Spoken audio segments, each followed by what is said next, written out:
दो आलम सल्लल्लाहु अलैहि वसल्लम के सहाबा जिस रविश पर कायम थे, इमाम आजम फरमाते हैं अहकुमु बि किताबिल्लाह, मैं फैसला सबसे पहले कुरान से करता हूँ, उसके बाद सुन्नत रसूल से करता हूँ।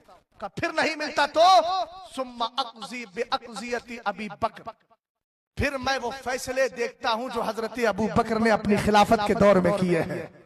फिर मैं दूसरी बात उसके बाद फैसला देखता हूं कि इसका तरतीब तरतीब चल रहा है। फरमाया स्टेप बाय स्टेप चल रहा है। कहा सबसे पहले कुरान है, फिर हदीस मुस्तफा है, और चूंकि हमारा अकीदा है अफजलुल बशरी बादल अंबियाई बित्तहकीक, सबसे बड़ा मर्तबा सारे नबियों के बाद इंसानों में अगर किसी का है तो अबू बकर सिद्दीक अकबर का है। फरमाया मैं यहाँ देखता हूँ हजरत अबू बकर का फैसला क्या है। इसका मतलब यह है हजरत अबू बकर की जिंदगी के सारे हालात इमाम आदम के सामने थे, सारी हदीसें इमाम आदम के सामने थी। फरमाया फिर उमर के फैसले देखता हूँ, फिर उस्मान के फैसले देखता हूँ, फिर अली के फैसले देखता हूँ, उसके बाद फिर बकिया सहाबा के फैसले देखता हूँ। अगर फिर भी कोई फैसला मुझे नहीं मिलता, जो मसला मुझसे पूछा गया है, अगर उसका जवाब मुझे कुरान में नहीं मिलता, हदीस में नहीं मिलता, इन फैसला जात में नहीं मिलता, तो उसके बाद फिर मैं कुरान को सामने रख करके मैं उसके उसूल और साबिते को सामने रख करके फतवा दिया करता हूँ, कयास और इस्तिहाद से काम करता हूँ। हमने कहा कौन कहता है?